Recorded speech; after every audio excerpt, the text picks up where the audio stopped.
తోటమాలి ప్రేమ కలిగినటువంటి వాడు, అట్టని యజమానుడు ప్రేమ లేనివాడు కాదు. మన దేవుడు ప్రేమ కలిగిన వాడే. ఎంత ప్రేమ కలిగిన వాడో, నేను రోషము గల దేవుడను అన్నాడు. ఎంతకాలము మనం ఫలించుకోకుండా, ఎంతకాలము అభివృద్ధి లేకుండా, ఎంతకాలము ఆశీర్వాదము లేకుండా, ఎంతకాలము ఫలభరితమైనటువంటి స్థితి లేకుండా అక్కడే ఎక్కడున్నావంటే అక్కడే ఉన్నాను అన్నట్లుగా ఉంటే, పనివాడిని పిలిచి, తోటమాలిని పిలిచి, దీనిని నరికించి వేయము. ప్రభు మనలో ఒకటి ఆత్మఫలాలు చూస్తున్నాడు, రెండు మన ఆత్మీయ జీవితంలో సత్క్రియలను కూడా చూస్తూ ఉన్నాడు.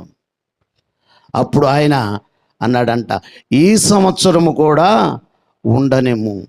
ఈ సంవత్సరం అంటే ఫలిస్తే సరే,